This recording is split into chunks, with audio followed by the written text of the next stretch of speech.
Shantanu education চ্যানেলে তোমাদের সকলকেই স্বাগত জানাই। কয়েকদিন ধরে তোমরা দেখতে পাচ্ছি যে অনেকেই মেসেজ করে জানতে চাইছো যে Swami Vivekananda merit cum means স্কলারশিপের যেই সমস্ত স্ট্যাটাসগুলো শো হয়, অর্থাৎ যে সমস্ত স্ট্যাটাসগুলো দেখায় তোমাদের, তো সেই সমস্ত স্ট্যাটাসের মানে কি, সেই সমস্ত স্ট্যাটাস হলে তোমরা কবে টাকাটি পেতে পারো, এই নিয়েই কিন্তু অনেকে প্রশ্ন করেছো।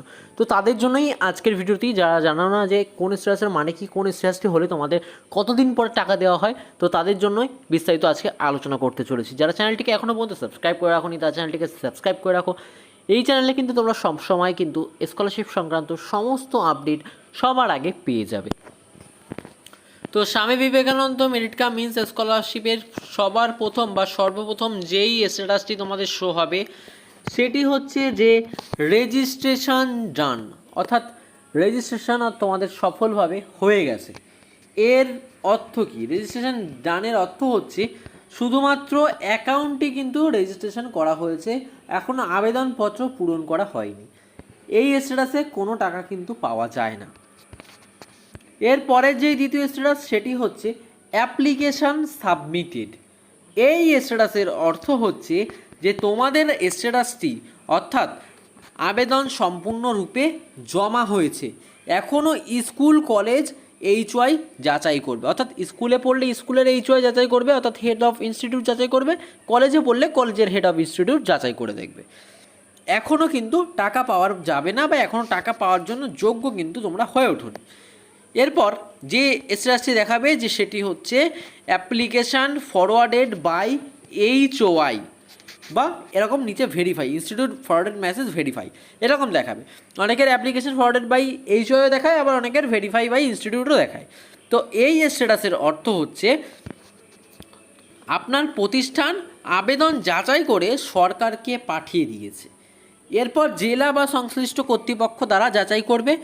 এখনও কিন্তু টাকা পাওয়া যাবে না, তবে এটি একটি ভালো স্ট্যাটাস, যেটা শুনলে তোমরা দেখলে বুঝতে পারছো যে এই স্ট্যাটাসের পর আরও একটি নতুন স্ট্যাটাস আসতে চলেছে। এই অবধি কিন্তু স্কুল বা কলেজের হাতে কিন্তু চেক করার দায়িত্ব থাকে।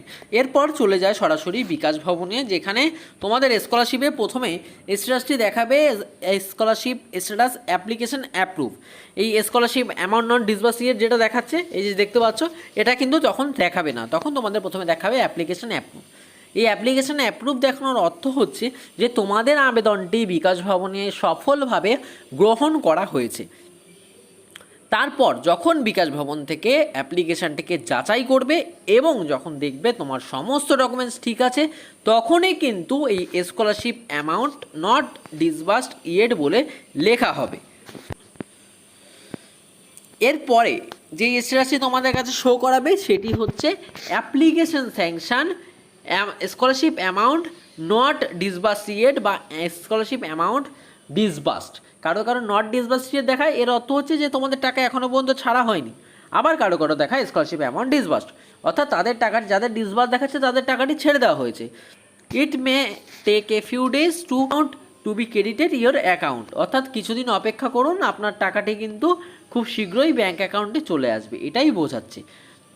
তো application sanction scholarship amount disburse হলে কত দিনের মাথায় টাকাটি পাওয়া যায়? এর অর্থ টাকা ছাড়ার নির্দেশ হয়েছে। স্ক্রিনশটে যেমন লেখা আছে, it may be few days for the amount to be credited in the account, সাধারণত 2 থেকে 10 কার্যদিবসের মধ্যেই কিন্তু ব্যাঙ্ক অ্যাকাউন্টে টাকা জমা করা হয়, অর্থাৎ 2 দিনও লাগতে পারে বা 10 দিনও লাগতে পারে। তো এটি আমি সাধারণত বলে থাকি তোমাদের, যেটি রয়েছে তোমাদের 48 থেকে 72 ঘন্টার মধ্যে কিন্তু ব্যাঙ্ক অ্যাকাউন্টে টাকাটি ঢুকে যায়। এটি কিন্তু সাধারণ সময়সীমা, যেটি 48 থেকে 72 ঘন্টা, সেখানে এখানে 2 থেকে 10 দিন কার্যদিবস লাগে না, অনেক সময় 4 দিনের মধ্যেই তোমাদের ব্যাঙ্ক অ্যাকাউন্টে টাকাটি ঢুকে যায়। আবার কারো কারো 1 দিনও লাগতে পারে, কারো কারো 2 দিনও লাগতে পারে। তো সম্পূর্ণ পদ্ধতিটি নির্ভর করে ব্যাংকের টাকা পাঠানোর উপর, এবং ব্যাংক কত তাড়াতাড়ি সেই টাকাটিকে রিসিভ করছে তার উপরেই কিন্তু সম্পূর্ণটা নির্ভর করে। তো এই ছিল কিন্তু তোমাদের স্ট্যাটাসের বিস্তারিত আলোচনা, এবং তোমরা জানো অনেকেই যে তোমাদের এবার স্কলারশিপের স্ট্যাটাসগুলো খুব দেরি করে চেঞ্জ হচ্ছে। তার কারণ, মূল কারণ হচ্ছে যে ভোটের কারণ। এই ভোটের কারণে কিন্তু সরকারি আধিকারিকরা কিন্তু বিভিন্ন কাজে ব্যস্ত ছিল, স্কলারশিপের কাজ কিন্তু সম্পূর্ণ বন্ধ ছিল। এছাড়াও তোমাদের কিন্তু যেহেতু সরকার চেঞ্জ হয়েছে, তার জন্য কিন্তু ফান্ডেরও একটা নতুন বরাদ্দ করা হয়েছে। অর্থাৎ তখন কিন্তু ফান্ড ছিল না, যখন ভোট চলছিল তখন কিন্তু ভোট চলাকালীন কোনো ফান্ডের ব্যবস্থা ছিল না বলে টাকা দেওয়ারও কোনো ব্যবস্থা ছিল না, এবং সরকারি আধিকারিকরা ব্যস্ত ছিল তাদের কাজকর্মে, তার জন্যও কিন্তু আরও তোমাদের এত দেরি হয়ে যাচ্ছে। যেহেতু এখন নতুন ফান্ড চলে এসেছে, তোমাদের যাদের স্কলারশিপ অ্যামাউন্ট অ্যাপ্রুভ রয়েছে তাদের স্যাংশন হবে, যাদের ফরওয়ার্ডেড বাই এইচওয়াই রয়েছে তাদের অ্যাপ্লিকেশনটিকে অ্যাপ্রুভ করে দেবে। তোমাদের চিন্তার কোনো বিষয় নেই, তোমরা ধৈর্য ধরে অপেক্ষা করো, তোমাদের স্ট্যাটাসটি খুব শীঘ্রই কিন্তু পাল্টাতে চলেছে। তো যারা চ্যানেলটিকে এখনও পর্যন্ত সাবস্ক্রাইব করে রাখোনি তারা চ্যানেলটিকে সাবস্ক্রাইব করে রাখো। এই ধরনের স্কলারশিপ সংক্রান্ত সমস্ত আপডেট কিন্তু তোমরা সবার আগেই পেয়ে যাবে।